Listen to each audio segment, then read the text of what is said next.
મિત્રો સ્વાગત છે તમારું અમારી ચેનલ ગોગાની વાતોમાં।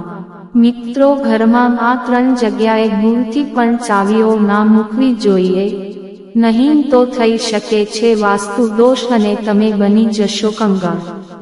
મુખ્ય દરવાજાથી લઈને કબાટ સુધીની દરેક વસ્તુને સુરક્ષિત રાખવા માટે તમામ ઘરોમાં તાળા અને ચાવીનો ઉપયોગ સામાન્ય છે। બધા ઘરોમાં તે ચાવીઓ રાખવા માટે સલામત જગ્યા હોય છે, જ્યાં તે સરળતાથી મળી શકે છે। ચાવીઓ તેમની યોગ્ય જગ્યાએ રાખવાને બદલે લોકો હંમેશા અહીં તહીં રાખે છે। આવી સ્થિતિમાં ચાવીને શોધવામાં જ સમયનો વ્યય થતો નથી, પરંતુ સમયની સાથે વાસ્તુ દોષો પણ સર્જાય છે।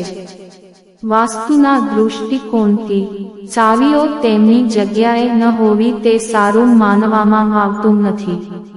ચાવી ક્યાં અને કેવી રીતે રાખવી યોગ્ય છે? વાસ્તુશાસ્ત્ર અનુસાર, જો તમે વાસ્તુના નિયમો અનુસાર ચાવીઓ રાખો છો, તો ઘરમાં સકારાત્મક ઉર્જાનો પ્રવાહ વધે છે અને તે પુણ્યકારક પરિણામ આપે છે। જ્યારે ચાવીને ખોટી જગ્યાએ રાખવાથી વ્યક્તિને નુકસાનનો સામનો કરવો પડે છે। એક, ચાવીઓને હંમેશા સાચી દિશામાં રાખો। દુકાન અને ઓફિસની ચાવી હંમેશા ઉત્તર-પશ્ચિમ દિશામાં રાખવી શુભ માનવામાં આવે છે। તમારે તિજોરીની ચાવી દક્ષિણ-પશ્ચિમ દિશામાં રાખવી જોઈએ। આ ખૂબ જ સારી દિશા માનવામાં આવે છે, તેનાથી આશીર્વાદ મળે છે। 2. બ્રહ્મસ્થાન પર ચાવીઓ રાખવાથી નકારાત્મકતામાં વધારો થાય છે।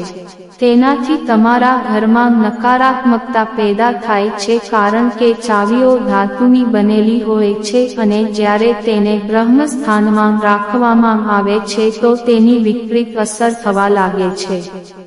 આ સિવાય ઘરમાં પરસ્પર સંબંધો પર પણ તેની ખરાબ અસર પડે છે અને પરેશાનીઓ સર્જાય છે। 3. ચાવી ખોવાઈ જશે એવું વિચારીને આપણે ઘણી વાર પૂજા સ્થળે નાની સાઈઝની ઘરની ચાવી રાખીએ છીએ, પરંતુ વાસ્તુ અનુસાર પૂજા સ્થાન પર ચાવીઓ ક્યારેય ન રાખવી જોઈએ। આમ કરવાથી મન પૂજાથી વિચલિત થવા લાગે છે, તેથી ક્યારેય પણ પૂજા સ્થાન પર ચાવી ન રાખો। 4. ઘરની ચાવીઓ ઉત્તર-પૂર્વ ખૂણામાં ન રાખવી જોઈએ, કારણ કે આપણે ચાવીઓ સાફ કરતા હોતા નથી। તે એકદમ ગંદા હોય છે। આવી ગંદી ચાવીઓ ઉત્તર-પૂર્વ ખૂણામાં રાખીએ તો તે દૂષિત થવાની સંભાવના રહે છે। ધાતુની વસ્તુઓ ક્યારેય ઉત્તર-પૂર્વ ખૂણામાં ન રાખવી। મિત્રો કોમેન્ટમાં જય ગોગા મહારાજ લખો। આશા રાખીએ છીએ કે તમને આ માહિતી પસંદ આવી હશે। ગોગાની વાતો ચેનલને સબસ્ક્રાઇબ કરવાનું ભૂલશો નહીં। તમે વિડિયો પૂરેપૂરો જોવા બદલ તમારો ખૂબ ખૂબ આભાર।